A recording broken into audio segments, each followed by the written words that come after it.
ಎಲ್ಲರಿಗೂ ನಮಸ್ಕಾರ. Welcome back. ನಾನು ನಿಮ್ಮ ಬಿಂದು. ಎಲ್ಲರೂ ಹೇಗಿದ್ದೀರಾ? ಐ ಹೋಪ್ ಎಲ್ಲರೂ ಚೆನ್ನಾಗಿದ್ದೀರಾ ಅಂತ ಅಂದ್ಕೊಂಡಿದ್ದೀನಿ. ನಾನು ಕೂಡ ತುಂಬ ಚೆನ್ನಾಗಿದ್ದೀನಿ. ಇದೇ ಮೊದಲು ನನ್ನ ಚಾನಲ್ನ ಯಾರಾದರೂ ನೋಡ್ತಾ ಇದ್ದರೆ, ಫಸ್ಟ್ ವಿಡಿಯೋ ಆಗಿದ್ದರೆ ದಯವಿಟ್ಟು ನನ್ನ ಚಾನಲ್ನ ಸಬ್ಸ್ಕ್ರೈಬ್ ಮಾಡ್ಕೊಳ್ಳಿ. ಈ ವಿಡಿಯೋನ ಫುಲ್ ನೋಡಿ ಸ್ಕಿಪ್ ಮಾಡ್ದೇನೆ. ವಿಡಿಯೋ ಇಷ್ಟ ಆದರೆ ಒಂದು ಲೈಕ್ ಮಾಡಿ. ವಿಡಿಯೋ ಹೇಗೆ ಅನ್ನಿಸ್ತು ಅಂತ ಒಂದು ಕಮೆಂಟ್ ಮಾಡಿ ತಿಳಿಸಿ. ನನಗೆ ಹೇಗೆ ಮಾಡಬೇಕು ಅಂತ ಗೊತ್ತಿಲ್ಲ. ವಿಡಿಯೋನ ಏನೋ ನನಗೆ ತೋಚಿದ ಮಟ್ಟಿಗೆ ಎಷ್ಟಾಗುತ್ತೋ ಅಷ್ಟು ಒಳ್ಳೆ ವಿಡಿಯೋ ಮತ್ತು ಒಳ್ಳೆ ಮಾತಾಡಿ ನಿಮ್ಮ ಸಪೋರ್ಟ್ ತೊಗೊಳ್ಳೋಣ ಅಂತ ಅಂದ್ಕೊಂಡು ವೀಡಿಯೋ ಮಾಡ್ತಾಯಿದ್ದೀನಿ. ಸೊ ಇವತ್ತಿನ ವೀಡಿಯೋ ಏನಪ್ಪ ಅಂದರೆ, ನಾನು ನನ್ನ ಕಿಚನಲ್ಲಿ ಕೌಂಟರ್ ಟಾಪ್ನ ಯಾವ ರೀತಿ ಸಿಂಪಲಾಗಿ ಕ್ಲೀನ್ ಮಾಡ್ಕೋತೀನಿ ಅಂತ. ಬೆಳಗ್ಗೆ ಟಿಫನ್ಗೆ ಚಪಾತಿ ಮಾಡಿದ್ದೆ. ಸೊ ಎಲ್ಲರದ್ದು ಟಿಫನ್ ಆಗಿತ್ತು. ನನ್ನ ಮೈದ್ನ ಒಬ್ಬರು ಬಂದಿರಲಿಲ್ಲ. ಸೊ ಅವ್ರಿಗೆ ಚಪಾತಿ ಮಾಡಿಕೊಡ್ತಾಯಿದ್ದೆ. ಟಿಫನ್ ಕೆಲಸ ಎಲ್ಲ ಮುಗಿಸಿ ನಾನು ಕೂಡ ತಿಂದು ಅದಾದಮೇಲಿಂದ ಕಿಚನ್ ಕ್ಲೀನ್ ಮಾಡ್ಕೊಳ್ಳೋಣ ಅಂತ ಶುರು ಮಾಡಿದೆ. ನಮ್ಮ ಕಿಚನ್ ತುಂಬ ಮೆಸ್ಸಿ ಆಗಿಬಿಟ್ಟಿತ್ತು. ಆದರೆ ಎಲ್ಲ ದಿನ ಇದೇ ಥರ ಇರಲ್ಲ, ಕ್ಲೀನಾಗಿರುತ್ತೆ. ನಾನು ಅಷ್ಟೊಂದು ಇದು ಮಾಡ್ಕೊಳಕ್ಕೆ ಬಿಡಲ್ಲ. ಬಟ್ ಆದರೆ ಏನಾದರೂ ಹಬ್ಬದ ಅಡುಗೆ ಇಲ್ಲ ಅಂತ ಅಂದರೆ ಏನಾದರೂ ಸ್ಪೆಷಲ್ ಮಾಡಿದ ದಿನ ಮಾತ್ರ ಈ ಥರ ಆಗುತ್ತೆ. ಇದು ಯಾವತ್ತು ಶೂಟ್ ಮಾಡಿರೋದಪ್ಪ ಅಂದರೆ ಮಂಗಳವಾರ, ಅಂದರೆ ಕಡೆ ಕಾರ್ತಿಕ್ ಸೋಮವಾರ ಇತ್ತಲ್ಲ, ಅದರ ನೆಕ್ಸ್ಟ್ ಡೇ ಶೂಟ್ ಮಾಡಿರೋದು. ಸೊ ಹಾಗಾಗಿ ಇಷ್ಟೊಂದು ಮೆಸ್ಸಿಯಾಗಿದೆ. ನಮ್ಮ ಅತ್ತೆ ಉಪವಾಸ ಇದ್ದು ಪೂಜೆ ಮಾಡ್ತಾಯಿದ್ರಂತೆ. ಅಂದರೆ ಸಂಜೆ ಟೈಮ್ಗೆ ಒಪ್ಪತ್ತು ಬಿಟ್ಟು ಪೂಜೆ ಮಾಡ್ತಿದ್ರಂತೆ. ಅದರಿಂದ ಅನ್ನ ಸಾಂಬಾರು, ಪಾಯಸ, ವಡೆ, ಎಂಥದ್ದು ಹೆಸರುಬೇಳೆ ಮತ್ತು ಕಾಳುಗೊಜ್ಜು ಎಲ್ಲ ಮಾಡಿದ್ವಿ. ಸೊ ಹಾಗಾಗಿ ಕಿಚನ್ ಇಷ್ಟೊಂದು ಮೆಸ್ಸಿಯಾಗಿದೆ. ನೈಟ್ ತೊಳೆದಿದ್ದಿದ್ದು ಪಾತ್ರೆ ಅದನ್ನು ಜೋಡಿಸ್ಕೊಂಡಿಲ್ಲ. ಚಪಾತಿ ಮಾಡಿಕೊಡ್ತಾಯಿದ್ದೆ. ನನ್ನ ಹಸ್ಬೆಂಡ್ 8:30ಗೆಲ್ಲ ಹೊರ್ಟೋಗ್ಬಿಡ್ತಾರೆ. ಸೊ ಬೇಗ ಎಲ್ರಿಗೂ ಮಾಡಿಕೊಟ್ಬಿಟ್ಟು ಅದಾದಮೇಲಿಂದ ಕ್ಲೀನ್ ಮಾಡ್ಕೊಳ್ಳೋಣ ಅಂತ ಶುರು ಮಾಡಿದೆ. ನನಗಂತೂ ಕಿಚನ್ ಹಿಂಗಿದ್ಬಿಟ್ರೆ ಒಂದು ಕಡೆ ತಲೆ ಕೆಟ್ಟೋದಂಗೆ ಆಗ್ಬಿಡುತ್ತೆ. ಸೊ ಹಾಗಾಗಿ ಶುರು ಮಾಡಿದೆ. ನಮ್ಮ ಮನೆಯಲ್ಲಿ ಎಲ್ಲರಿಗೂ ತಿಂಡಿ ಆದಮೇಲಿಂದ ಟೀ ಕುಡಿಯೋ ಅಭ್ಯಾಸ ಇದೆ. ಸೊ ಒಂದು ಕಡೆ ಟೀನೂ ಮಾಡ್ಕೋಬೇಕು, ಇನ್ನೊಂದು ಕಡೆ ಕೆಲಸನೂ ಮಾಡಬೇಕು. ಹೆಣ್ಮಕ್ಳು ಯಾವಾಗಲೂ ಮಲ್ಟಿ ಟಾಸ್ಕಿಂಗ್ ಆಗಿರಬೇಕಾಗುತ್ತೆ. ಸೊ ನಾನಂತೂ ಹಾಗೆಯೇ ಒಂದು ಕೈಲಿ ಏನೋ ಮಾಡ್ತಿರ್ತೀನಿ, ಇನ್ನೊಂದು ಕಡೆ ಇನ್ನೇನೋ ಮಾಡ್ತಿರ್ತೀನಿ. ಸೊ ಹಾಗಾಗಿಯೇ ನಂಗೆ ವೀಡಿಯೋ ಶೂಟ್ ಮಾಡ್ಕೊಳಕ್ಕಾಗಲ್ಲ. ಇನ್ನು ಮುಂದೆ ಸ್ವಲ್ಪ ನಿಧಾನಕ್ಕೆ ಮಾಡಿಕೊಂಡು ವಿಡಿಯೋ ಶೂಟ್ ಮಾಡ್ಕೊಳಕ್ಕೆ ಟ್ರೈ ಮಾಡ್ತೀನಿ. ಹಾಗಾಗಿ ನಾನು ಚಾನಲಲ್ಲಿ ವೀಡಿಯೋ ಸ್ವಲ್ಪ ಕಡಿಮೆ. ಹಾಗೆ ಮತ್ತು ಇನ್ನೊಂದು ಸ್ವಲ್ಪ ಮಾತುಕತೆ ಆಡೋಣ. ನನಗೇನು ಅನಿಸುತ್ತೆ, ನನ್ನ ಅಭಿಪ್ರಾಯ, ಅನಿಸಿಕೆ ಕೆಲವೊಂದು ವಿಷಯಗಳಲ್ಲಿ ಅನ್ನೋದನ್ನು ನಿಮ್ಮ ಜೊತೆ ಶೇರ್ ಮಾಡ್ಕೊತಿದ್ದೀನಿ. ಯೂಟ್ಯೂಬ್ ಒಂದು ದೊಡ್ಡ ಪ್ರಪಂಚ. ನಾವು ಅದರಲ್ಲ ಒಂದು ಸಣ್ಣ ಮೀನು ಅಂತಲೇ ಹೇಳ್ಬೋದು. ಸೊ ಯೂಟ್ಯೂಬ್ ಶುರು ಮಾಡಿ 2.5 ವರ್ಷ ಆಗಿದ್ರೂ ಇವಾಗ ವೀಡಿಯೋಸ್ ಹಾಕೋಕ್ಕೆ ಶುರು ಮಾಡಿದ್ದೀನಿ.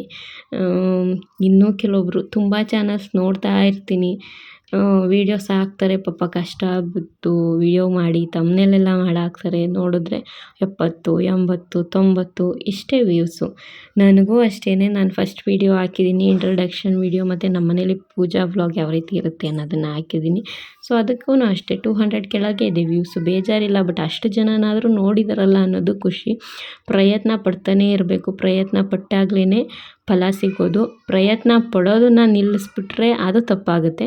ಯಾವಾಗ್ಲೂ ಶ್ರದ್ಧಾ ಭಕ್ತಿಯಿಂದ ಪ್ರಯತ್ನ ಅನ್ನೋದೊಂದಿದ್ದರೆ ಯಾವತ್ತಾದರೂ ಒಂದಿನ, ನಾನು 2.5 ವರ್ಷದ ಹಿಂದೆ ಹಾಕಿರೋ ವೀಡಿಯೋ ನನಗೆ ಇವಾಗ ವ್ಯೂಸ್ ಆಗಿ ಪೇಮೆಂಟ್ ಬರೋ ಲೆವೆಲಿಗೆ ಬಂದಿದೆ. ನಾನು ಅಂದ್ಕೊಂಡೇ ಇರಲಿಲ್ಲ ನಾನು ಒಂದು ಪೇಮೆಂಟ್ ತೊಗೋತೀನಿ ಯೂಟ್ಯೂಬಲ್ಲಿ ಅಂತ. ಬಟ್ ಇವಾಗ ಪೇಮೆಂಟ್ ಲೆವೆಲಿಗೆ ಬಂದಿದೆ.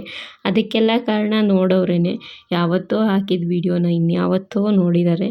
ಸೊ ಅದರಿಂದ ನಾವೇನು ಕಳ್ಕೊಳ್ಳೋದಿಲ್ಲ ಅಲ್ವಾ. ಟೈಮ್ ವೇಸ್ಟ್ ಅಂತ ಅಂದ್ಕೊಬೋದು. ಬಟ್ ಇನ್ಯಾವತ್ತೋ ಒಂದಿನ ಸಕ್ಸಸ್ ಸಿಕ್ಕಿದಾಗ ನಾವು ಮಾಡಿದ್ದು ಒಳ್ಳೆಯದಾಯಿತು, ಅದರಿಂದ ಏನೋ ಒಂಚೂರು ನಮಗೂ ಉಪಯೋಗ ಆಯಿತು ಅಂತ ಅನಿಸುತ್ತಲ್ವ. ಹಾಗಾಗಿ ಯಾರೇ ಯೂಟ್ಯೂಬರ್ ಆದರೂ ಅಷ್ಟೇ, ವ್ಯೂಸ್ ಬರ್ತಿಲ್ಲ ಅಂತ ಬೇಜಾರು ಮಾಡ್ಕೊಬೇಡಿ. ಒಂದಲ್ಲ ಒಂದಿನ ಬಂದೇ ಬರುತ್ತೆ. ನೀವು ಮಾಡ್ತಿರೋ ಕಂಟೆಂಟು ಮತ್ತು ಯಾವ ರೀತಿ ವೀಡಿಯೋಸ್ ಮಾಡ್ತಿದ್ದೀರಾ, ಅದು ಜನಕ್ಕೆ ಹೇಗೆ ರೀಚ್ ಆಗ್ತಿದೆ, ನಾನು ಮಾಡ್ತಿರೋದು ಸರಿನೋ ತಪ್ಪೋ ಅಂತ ನೋಡಿಕೊಂಡು ವೀಡಿಯೋಸ್ ಮಾಡಿ ಅಷ್ಟೇ. ಸೊ ಇದು ನನಗೆ ನಾನೇ ಹೇಳ್ಕೊಂಡಿರುವಂಥ ಮಾತುಗಳು. ಯಾಕಂದರೆ ವೀಡಿಯೋಸ್ ಮಾಡೋದೇ ಬೇಡ ಅಂತ ನಿಲ್ಲಿಸಿದ್ದೆ. ನನ್ನ ಹಸ್ಬೆಂಡು ಮಾಡು ನಿನ್ನ ಕೈಲಿ ಆಗುತ್ತೆ ಅಂತ ಟ್ರೈಪಾಡ್ ಎಲ್ಲ ತರಿಸ್ಕೊಟ್ರು. ಸೊ ಶುರು ಮಾಡಿದೆ. ಫಸ್ಟ್ ವೀಡಿಯೋಗೆ ಎಷ್ಟು 197 200 ಏನೋ ವ್ಯೂಸ್ ಬಂದಿದೆ. ನಾನೂ ಯಾವಾಗ್ಲೂ ಯೂಟ್ಯೂಬಲ್ಲಿ ವೀಡಿಯೋ ಮಾಡ್ತಿದ್ದೀನಿ ಅಂತ ಅಂದರೆ ಫಸ್ಟು ನಿಮ್ಮ ಬಗ್ಗೆ ನಿಮಗೆ ಕಾನ್ಫಿಡೆನ್ಸ್ ಇರಬೇಕಾಗುತ್ತೆ. ನಾನು ನನ್ನ ಇನ್ಸ್ಟಾಗ್ರಾಮು ಮತ್ತು ವಾಟ್ಸಪ್ಪು ಎಲ್ಲದರಲ್ಲೂ ಶೇರ್ ಮಾಡಿದ್ದೆ. ಸೊ ಅಷ್ಟು ವ್ಯೂಸ್ ಆಗಿದೆ. ಅದಲ್ಲದೆ ಯೂಟ್ಯೂಬ್ ಕೂಡ ರೆಕಮೆಂಡ್ ಮಾಡ್ತಿದೆ ಅಂತ ಶೋ ಆಗ್ತಿದೆ, ಗೊತ್ತಿಲ್ಲ. ಬಟ್ ನಮ್ಮ ಮೇಲೆ ನಮಗೆ ಕಾನ್ಫಿಡೆನ್ಸ್ ಇರಬೇಕು ಯಾವಾಗಲೂ ಅಷ್ಟೇ. ನಾವು ಮಾಡ್ತಿರೋ ಕೆಲಸ ಸರಿ ಅಂತ ನಮಗೆ ಅನ್ನಿಸ್ಬೇಕು. ಯಾರೋ ಒಬ್ಬರು ನಮ್ಮನ್ನ ಡಿಸ್ಕರೇಜ್ ಮಾಡಿದ್ರು ಅಂತ ನಾವು ಮಾಡ್ತಿರೋ ಕೆಲಸ ತಪ್ಪು ಅಂತ ಅಂದ್ಕೊಂಡು ನಿಲ್ಲಿಸ್ಬಾರ್ದು. ನಾನು ಈ ಮೊದಲು ವೀಡಿಯೋ ನಿಲ್ಲಿಸೋದಕ್ಕೆ ಅದೇ ಕಾರಣ. ನನಗೆ ಅಂದರೆ ಫ್ಯಾಮಿಲಿ ಮೆಂಬರ್ಸ್ ಎಲ್ಲ ಯಾರೋ ಒಂಥರ ಟೀಕೆ ಮಾಡ್ದಂಗೆ ಮಾಡಿದ್ರು. ಸೊ ಬೇಜಾರಾಯಿತು, ಮಾಡೋದಕ್ಕೆ ಅಲ್ವಾ ಹಿಂಗೆಲ್ಲ ಅಂತಾರೆ ಅಂತ. ಬಟ್ ಇವಾಗ ಯೂಟ್ಯೂಬ್ ಪೇಮೆಂಟ್ ತೊಗೊಳ್ಳೋ ಲೆವೆಲಿಗೆ ಬಂದಿದ್ದೀನಿ ನಾನು. ನನ್ನ ವೀಡಿಯೋಸು ಅಷ್ಟು ವ್ಯೂಸ್ ಆಗಿ 2.5 ವರ್ಷ ಆದಮೇಲಿಂದನಾದ್ರೂ ಏನೋ ಒಂದು ಅಂದರೆ ಒಂದು ಪೇಮೆಂಟ್ ಆದ್ರೂ ತೊಗೊಳ್ಳೋ ಲೆವೆಲಿಗೆ ಬಂದಿದ್ದೀನಿ ಅಂತ ಅಂದರೆ ಸೊ ಖುಷಿ ಆಯಿತು. ಸೊ ಯಾರು ಏನು ಅಂದ್ಕೊಂಡ್ರೇನು, ನಮ್ಮ ಅತ್ತೆ ಕೇಳಿದೆ, ನಮ್ಮ ಯಜಮಾನ್ರು ಕೇಳಿದೆ, ಎಲ್ಲ ಸಪೋರ್ಟ್ ಮಾಡಿದ್ರು. ಮಾಡು, ಯಾರು ಬೇಡ ಅಂತಾರೆ, ನಾವು ಸಪೋರ್ಟ್ ಮಾಡ್ತೀವಿ ಮಾಡು ಅಂತ ಅಂದರು. ಸೊ ಹಾಗಾಗಿ ಖುಷಿ ಆಯಿತು. ಮನೇಲಿರೋರು ಸಪೋರ್ಟ್ ಸಿಕ್ಕಿದ್ರೆ ಸಾಕಲ್ವ, ಆಚೆ ಜನ ಏನು ಮಾತಾಡ್ತಾರೆ ಅದೆಲ್ಲ ನಮಗೆ ಯಾಕೆ. ಸೊ ಹಾಗಾಗಿ ಮತ್ತೆ ನಾನು ವೀಡಿಯೋ ಶುರು ಮಾಡಿದ್ದೀನಿ. ಫಸ್ಟು ಯಾರೇ ಯೂಟ್ಯೂಬ್ ಮಾಡೋದಾದರೂ ಅಷ್ಟೇ, ನಿಮ್ಮ ಯಜಮಾನ್ರು, ನಿಮ್ಮ ಅತ್ತೆನೋ, ನಿಮ್ಮ ಮಾವನೋ, ಮನೇಲಿ ಯಾರು ಇಂಪಾರ್ಟೆಂಟ್ ಅಂತ ಇರ್ತಾರೆ ಅವ್ರುಗಳ್ನ ಕೇಳ್ಕೊಳ್ಳಿ, ಈ ರೀತಿ ಇದೆ, ಹೀಗೆ ಮಾಡ್ತಾಯಿದ್ದೀನಿ, ಮಾಡಲಾ ಬೇಡವಾ ಅಂತ. ಸೊ ಅವರು ಹ್ಞೂ ಅಂತ ಅಂದರೆ ಬೇರೆಯವ್ರ ಬಗ್ಗೆ ನೀವು ತಲೆ ಕೆಡಿಸ್ಕೊಳ್ಳೋ ನೆಸೆಸಿಟಿನೇ ಇಲ್ಲ. ಯಾರೇನು ಅಂದ್ಕೊಂಡ್ರೆ ನಿಮಗೇನು, ನಿಮ್ಮ ಜೊತೆ ಇದ್ದು ನಿಮ್ಮನ್ನು ನೋಡೋರು ನಿಮಗೆ ಬೇಕಾಗಿರೋದು. ಮೂರನೇ ವ್ಯಕ್ತಿ ನಿಮ್ಮನ್ನ ಯಾವತ್ತೋ ಒಂದಿನ ನೋಡಿ ಜಡ್ಜ್ ಮಾಡಿದ ತಕ್ಷಣ ಅದು ನೀವು ಆಗಿರಲ್ಲ ಅಲ್ವಾ.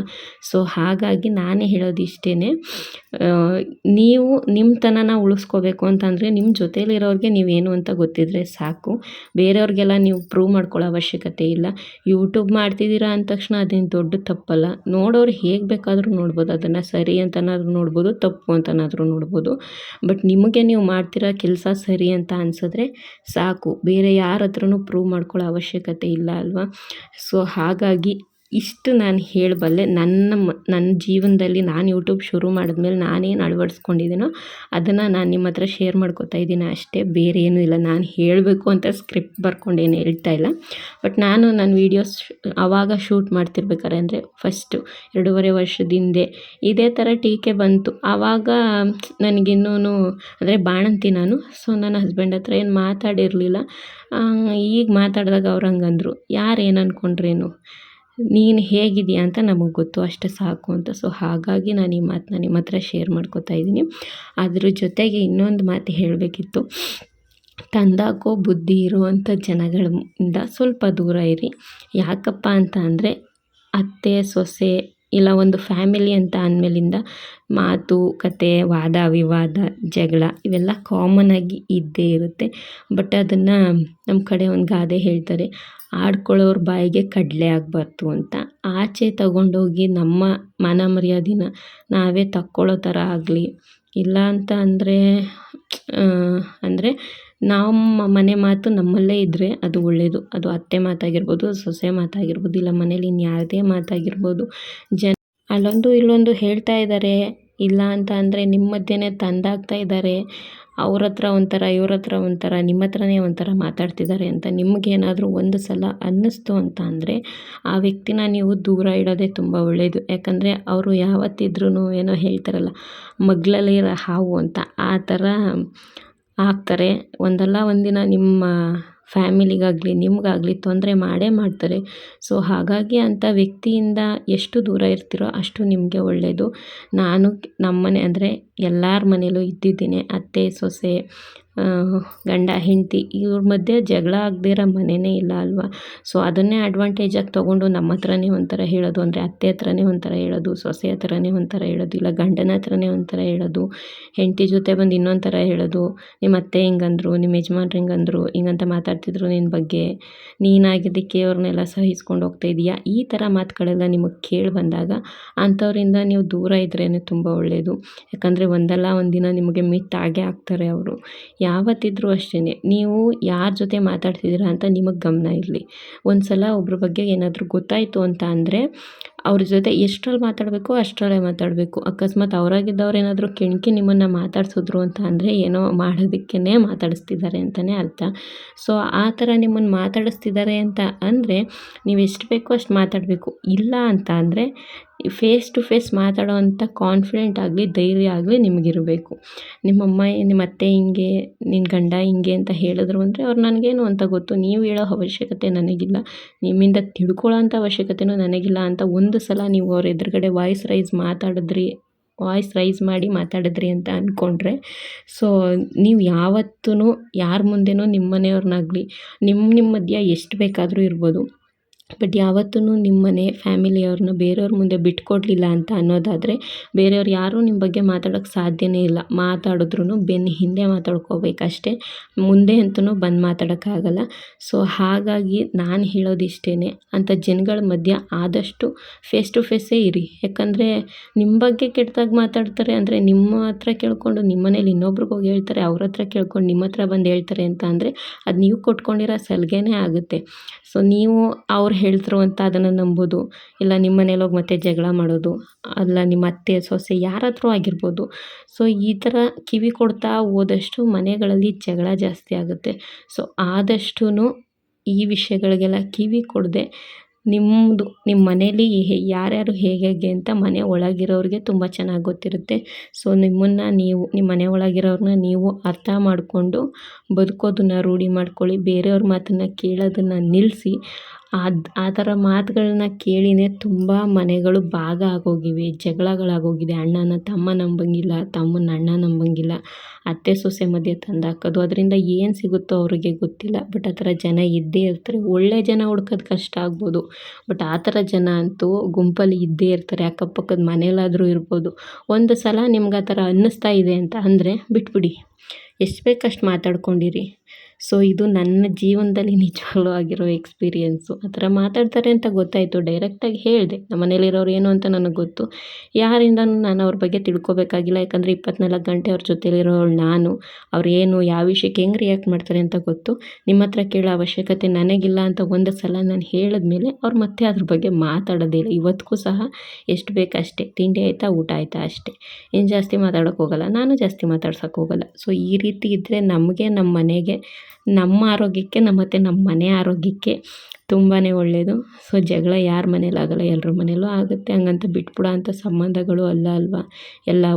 ಎಲ್ಲರೂ ಬೇಕು, ಎಲ್ಲವೂ ಬೇಕು. ಸೊ ಹಾಗಾಗಿ ಯಾರ್ಯಾರನ್ನ ಯಾವ್ಯಾವ ಜಾಗದಲ್ಲಿ ಇಟ್ಕೋತೀರ ಅನ್ನೋದು ನಿಮ್ಮ ಮೇಲೆ ಡಿಪೆಂಡ್ ಆಗುತ್ತೆ. ನೀವು ಮಾತಾಡೋ ಮಾತುಗಳ ಮೇಲೆ ಡಿಪೆಂಡ್ ಆಗುತ್ತೆ. ಸೊ ಯಾರೇ ಆಗಲಿ, ಯಾರ ಹತ್ರನೇ ಆಗಲಿ ಕೆಟ್ಟದಾಗಿ ಮಾತಾಡೋಕೆ ಹೋಗಬೇಡಿ. ನಿಮ್ಮ ಮಧ್ಯ ಇದ್ದರೆ ಫೇಸ್ ಟು ಫೇಸ್ ಮಾತಾಡಿ, ಫೇಸ್ ಟು ಫೇಸ್ ಕ್ಲಿಯರ್ ಮಾಡ್ಕೊಳ್ಳಿ. ಯಾರಾದರೂ ಆಗಿರ್ಬೋದು, ಗಂಡ ಹೆಂಡತಿ, ಅತ್ತೆ ಸೊಸೆ, ಅಮ್ಮ ಮಗ, ಅಪ್ಪ ಮಗ, ಯಾರು ಬೇಕಾದರೂ ಆಗಿರ್ಬೋದು. ಇನ್ನೊಬ್ರ ಜೊತೆ ಶೇರ್ ಮಾಡಿದಷ್ಟು ಅದು ತಪ್ಪಾಗ್ತಾ ಹೋಗ್ತವೆ. ಸೊ ನನಗೆ ಅನಿಸಿದ್ದು, ನನ್ನ ಜೀವನದಲ್ಲಿ ಆಗಿರೋ ಎಕ್ಸ್ಪೀರಿಯೆನ್ಸು ನಾನು ಹೇಳಿದ್ದೀನಿ. ನಿಮ್ಗೇನು ಅನ್ನಿಸ್ತು ಇದ್ರ ಬಗ್ಗೆ ಅಂತ ಕಮೆಂಟ್ ಮಾಡಿ ತಿಳಿಸಿ. ಇಷ್ಟೆಲ್ಲ ಕೆಲಸ ಮುಗಿಸೋ ತನಕ ಒಂದು 11 ಗಂಟೆ ಆಗಿತ್ತು ಅನಿಸುತ್ತೆ. ವೀಡಿಯೋ ಮಾಡಿಕೊಂಡು ಕೆಲಸ ಮಾಡ್ತೀನಿ ಅಂದರೆ ತುಂಬ ಕಷ್ಟನೇ. ಸೊ ಕೌಂಟರ್ ಟಾಪ್ ಎಲ್ಲ ಫುಲ್ ಒಂದು ಕಡೆಯಿಂದ ಕ್ಲೀನ್ ಮಾಡ್ಕೊಂಬಂದು, ನಮ್ಮ ಮನೇಲಿ ಸ್ಟವ್ ನಂಗೆ ಇಷ್ಟ ಆದ ಜಾಗ, ಅದನ್ನೆಲ್ಲ ನೀಟಾಗಿ ಕ್ಲೀನ್ ಮಾಡಿ. ಸ್ಟವ್ ತುಂಬ ಇಷ್ಟ ಅಡುಗೆ ಮನೇಲಿ, 3 ಬರ್ನರ್ ಸ್ಟವ್ವು. ಸಿಂಕೆಲ್ಲ ಫುಲ್ಲು ಕ್ಲೀನ್ ಮಾಡಿ. ಸಿಂಕ್ ಸ್ವಲ್ಪ ಗಲೀಜಾಗಿತ್ತು, ಪಾತ್ರೆ ಎಲ್ಲ ತೊಳೆದಿದ್ದೆ ಸಿಂಕಲ್ಲೇನೆ ಸ್ವಲ್ಪ. ಹಾಗಾಗಿ ಫುಲ್ಲೆಲ್ಲ ಕ್ಲೀನ್ ಮಾಡಿದ್ಮೇಲೆ ಒಂದು ಲುಕ್ ಹೇಗಿದೆ ಅಂತ ತೋರಿಸ್ತೀನಿ. ಆ ಥರ ಇದ್ದಿದ್ದು ಅಡುಗೆ ಮನೆ. ಈ ಥರ ಫುಲ್ಲೆಲ್ಲ ಕ್ಲೀನ್ ಮಾಡಿ ಬಿಟ್ಟೆ. ಇದಾದಮೇಲಿಂದ ಪಾತ್ರೆ ಇತ್ತಲ್ಲ, ಅದನ್ನೆಲ್ಲ ಟಬ್ಬಿಗೆ ತುಂಬ್ಕೊಂಡಿದ್ದೆ. ಈಚೆ ಕಡೆ ನೀರು ಬಿಡ್ತಾರೆ ಬೆಳಿಗ್ಗೆ 6 ಗಂಟೆಯಿಂದ 10 ಗಂಟೆ ತನಕ ನೀರು ಬಿಡ್ತಾರೆ ನಮ್ಮ ಕಡೆ. ಸೊ ಹಾಗಾಗಿ ಆಚೆನೇ ನೀರು ಬರ್ತಿದೆಯಲ್ಲ, ಅಲ್ಲೇ ತೊಳ್ಕೊಳ್ಳೋಣ ಅಂತ ಎಲ್ಲನೂ ಒಂದು ಕಡೆ ತುಂಬಿ ಇಟ್ಟಿದ್ದೆ. ನಾನು ಹೇಳಿದ್ನಲ್ಲ, ನಮ್ಮ ಮನೇಲಿ ನನಗೆ ಸ್ಟವ್ ತುಂಬ ಇಷ್ಟ ಆಗುತ್ತೆ. ಸೊ ಎಲ್ಲ ಕೆಲಸ ಮುಗಿಸಿ ಪಾತ್ರೆ ಎಲ್ಲ ತುಂಬ್ಕೊಂಡು ಹೋಗೋ ಅಷ್ಟರಲ್ಲಿ ನಮ್ಮ ಅಜ್ಜಿ ಕಸ ಗುಡಿಸ್ತಾಯಿತ್ತು.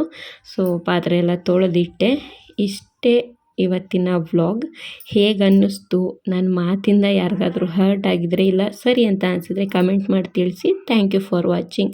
ಮತ್ತೆ ಸಿಗೋಣ.